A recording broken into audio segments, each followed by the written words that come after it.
Alrighty, race fans, welcome to another edition of the Workbench. Well, today we are going to kind of revisit or go over some of the finer points of the Hardin Creek Slot Car's wheel puller, hub puller. There is a lot of, trying to think of the right word without offending anybody, confusion. How about that? A lot of confusion in the marketplace as to about what this thing does. Evidently, a certain number of people haven't completely read and or understood all of the instructions that I put in the listing on the website as well as eBay as to what the purpose of this thing is. Generally, as I outline it, it is designed first and foremost as a rear wheel hub puller for better quality cars such as Viper, Super 7, possibly Wizard Storms that already have better axle sets in them. We'll cover that in a little bit. And things like that. It is designed to be used. You can pop the axle out of the car or leave it in, but it is designed to where you can make fine adjustments and or pull the hub off of the car like such. So let's cover some basics. Most of you, I think, understand that the front axles and the rear axles are different diameters. Rear axles are primarily 0.59. There's a few that are 0.62, but for the most part they're 0.59. So you have a hole in the hub that is smaller than 0.59, so you can get a friction fit. Therefore, this pin has to fit on that axle and go through that hub hole without hogging out the plastic. So get our little friend Mr. Micrometer here, and that pin is about 0.54. Okay, keep that number in mind, 0.54. Front axles generally on better quality cars, and by our definition, what do we mean by that? Things like Viper, Wizards that have been fixed up, Super 7, maybe Bulldog, BSRT G3, things like that are 0.47. Alright, so this is a Viper car, and we don't have to have a puller for the front, at least on this one here. Okay, just to prove our point, axle's right on the money, 0.47. So that means that our hole in the end of that hub is something smaller than 0.47 to get a friction fit. Evidently, a lot of you guys think that you can pull off front axles or front hubs on front axle sets with this puller. This is not the case, because when you do that, okay, you will hog the plastic out and ruin the hub when you do this. If you want to do that, buy a second puller and dedicate it to front axle sets. Take the pin, get something like this. Oh, and make sure you have your safety glasses on. Anyway, and work that down till you get a tip that is something smaller than 0.47. So right at the very end of that tip, I got like 38, but a little ways down, like 45. Okay, that's enough to get this thing to get in there and start pushing that front axle out without destroying the hub. And generally, with front axle sets, once you can kind of break it loose a little bit, it'll come apart.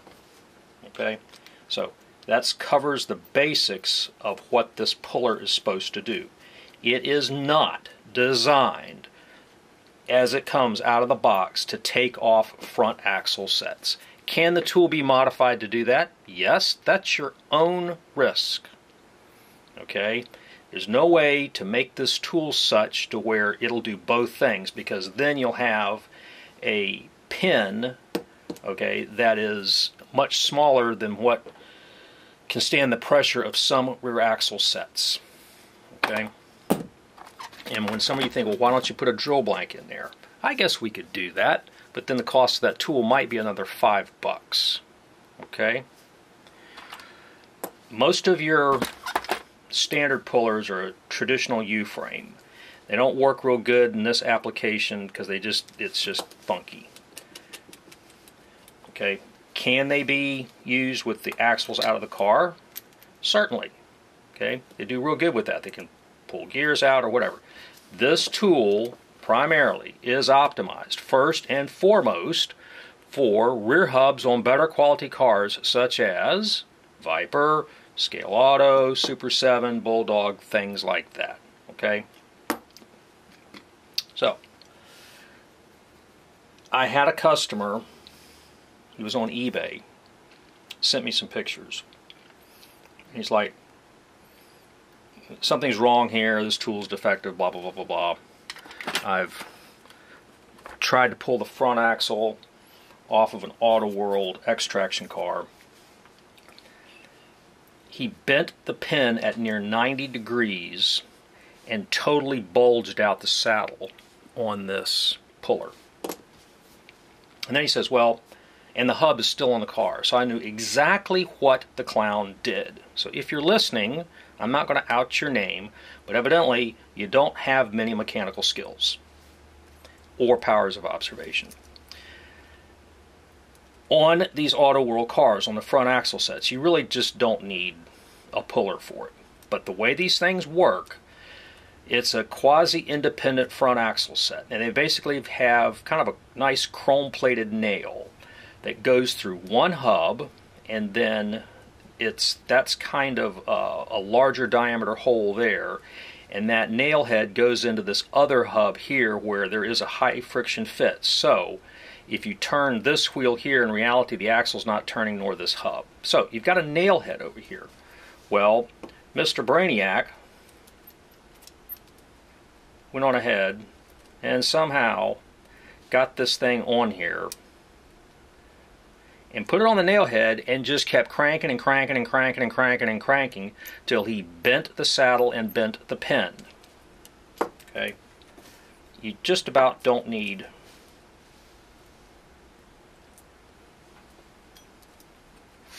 a puller for that. Okay? You just drift it off. Right? So there's your nail head right there. Right? And by the way, when you start messing with these things, just as you see what I did, these axles bend really, really easy. So you're better off, if you're going to do this a lot, and I'll fix this later, okay, is to get your second tool, grind the point down so it goes in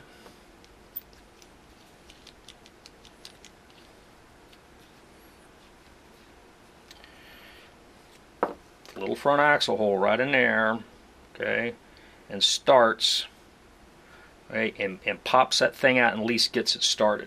You're not going to get that with this because this is what was the number? What, 053, 054? Right? So this hole here is ostensibly probably right around, 045-ish. Second problem, and evidently you guys are getting these Mega G Plus cars or whatever, and you quickly realize that they're not right from the factory for the most part. They don't press the front axles on, they don't press any of the hubs on very well. Okay?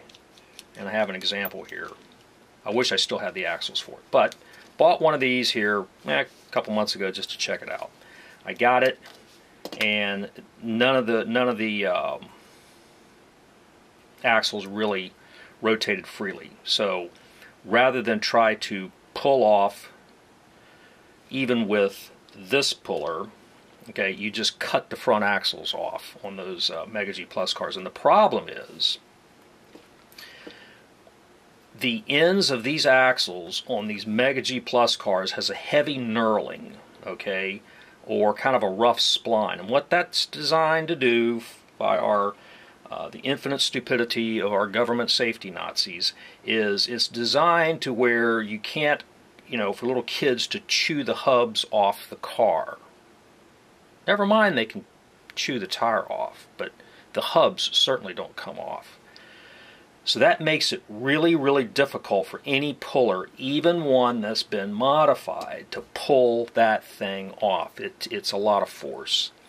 If you do this, you can maybe get it started, but the process of pulling that hub off the axle, because of that knurling, it essentially ruins the inside diameter of that hole and ruins the hub. But on this particular car, I didn't care about saving that stuff anyway, so I put the Viper front ends on it, O-ring sets, built up a rear axle using Viper 265 single flanged hubs or whatever, and got myself a nice running car.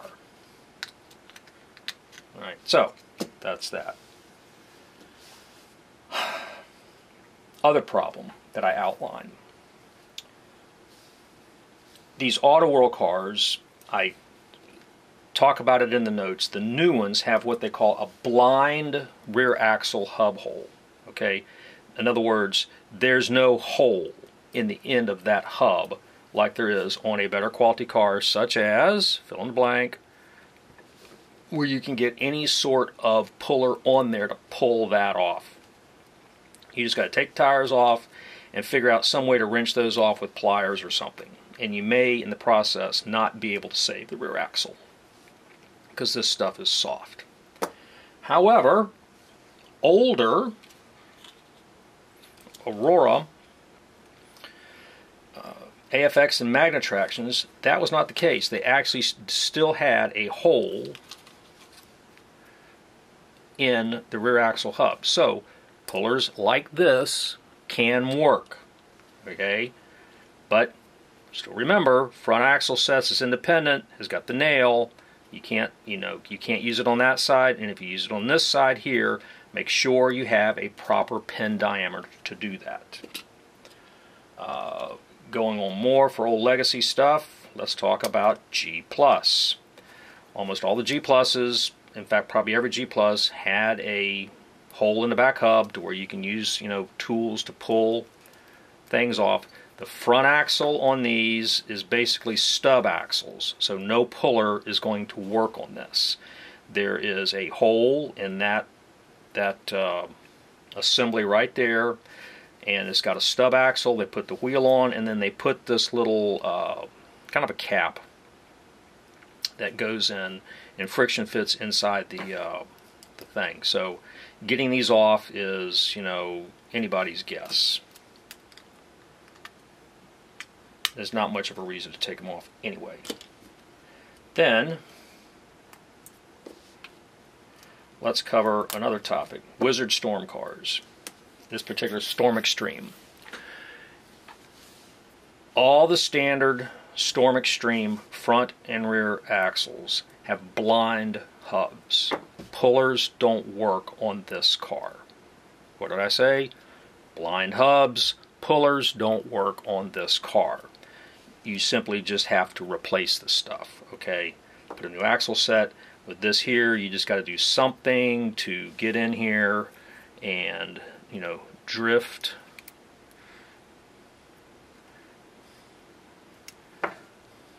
See, drift that thing off like that.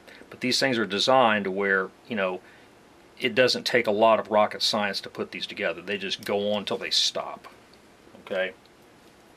This particular car, I did yank the hubs off of one axle and put on better quality hubs. So now pullers will work for fine-tuning the rear axle width. Okay, so I guess that about covers it. Just as a recap, our puller is designed primarily for better quality cars such as a Viper, PSRT G3, Super 7, Bulldog, Wizards that have better axle sets in them, and it's primarily for the rear hub. Okay, axles that are not splined on the ends. Okay, where you have a smooth axle and it is a friction fit. Any of these factory cars like Mega G Plus or whatever, it is a sure bet that the axle ends, primarily on the front, but also could be on the rear, have a heavy knurling that's designed to grab the plastic and keep, kids from chewing the hubs off. I just can't imagine that a parent would let their kid do that, but whatever. So you run into situations like that. Guys, have some powers of observation, analytical skills, logic, whatever. You get this tool on there, and if you start putting pressure on and nothing moves, stop. Do something else. You're going to bend something. Either you're going to bend the pin on that or break something. But, don't be like the guy on eBay that, bent the saddle and the pin and the hub's still in the car and he wonders why. So I wrote him a nice explanation, as polite as I could, of about what I thought happened. And his response was, well, I knew you'd say that. So I'm thinking, okay, you understood you're an idiot. And then yet you want to give me grief that my tool doesn't work in the middle of your idiocy. Now come on, guys. This is a hobby that requires some amount of hands-on skills, powers of observation. That's kind of the whole point of this hobby, is the fiddling aspect of this. The wrenching or whatever. I mean, I had a guy a number of years ago call me up about something. And he's somewhere up in the Northeast. And he could sit there and tell me everything on how he built his, blower motor for his street rod. Okay? And he just went on and on and on about this, but couldn't figure out how to take a slot car apart and put it back together. Okay? A lot of you guys got all kinds of skills in other areas, but a lot of you don't apply them to this. And it's like, what's the disconnect here? Right? It's still a mechanical thing. Study it, just kind of look at it, and just how parts interact with each other. Try to sit there and figure this out. But like this nut that bent the thing, he just put it on there and started going. Didn't even understand how the axles went on there. But if you're like if you're like me, you may be kind of old and your eyes are bad, right? Well, that's not an excuse. Okay? See that thing right there, this visor? I live with that thing on my head down here, so I can see what I'm doing. If you're wrenching on these cars and you're having trouble seeing, stop. Get a visor, so you don't ruin parts and tools. Okay? Now, I've kind of gone on a rant on this, but I never thought, when I designed this thing here, whatever, I thought, okay, cool. It's going to be a great little tool, and guys in this hobby are going to love it. For the most part, they do. I've had just overwhelming response. I can't believe how many of these little things I've sold. But there is a, little minority of people that just, they may get in over their head. How about that? And they don't bother to read the instructions, and if they do, they don't understand what's going on. So, I will try to lower my blood pressure at this point and wrap this thing up. But seriously, I love my customers. I really do. You guys, for the most part, all of you are great.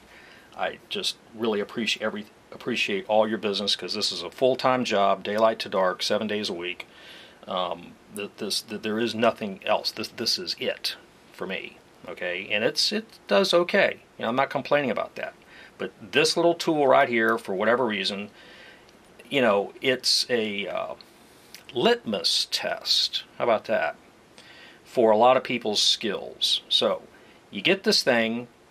If you really are confused, pick up the phone and call me. Okay? Don't assume that there's no customer support. Right? I mean, I don't want you to ruin stuff. I mean, I've kind of built my business on hopefully getting information out into the marketplace where guys can make the right purchasing decision the first time and spend their money right the first time, whether be it with me, Jag Hobbies, Lucky Bob's, Slot Car Central, whoever, Dan out there at Viper, so you spend your money right the first time. If you do that, you're less frustrated and liable to stay in the hobby and enjoy it more. And that benefits, on my side of the table, it benefits all those people more. Okay? It just does. You know, because the worst thing we need is sellers that don't provide any customer support, make bad products across the board, people buy them, get disgusted, and leave the hobby. We can't have that. I mean, you know, when Dan and I partnered up to create Viper, that was one of the things that we talked about. It's like, we have to be helpful. You know, we have to sit there and try to get a lot of information out, provide videos, do whatever it can to educate the customer. So this is one of these videos where I've tried to do that based on, you know, a very small number of crazy feedback on this little tool. The press, you know, that's kind of like falling off a log, I guess. I've not had any complaints about that. But the puller, I just never thought that that would be the case. Anyway, guys, thank you very much. Thanks for listening to me rant. If you seriously have questions, just call me. Don't bother to leave comments in the section, because I don't sit there and troll my own YouTube channel and sit there and try to conduct business and answer a lot of questions on YouTube. I'm just so busy I can't do it. Either an email or a phone call. Do not, listen to the words coming out of my mouth, do not text me. Okay? Don't blow my phone up texting me. I'm just too busy. Right? Email me or call me. That's the quickest way. All right? Appreciate you guys. Thanks. Bye-bye.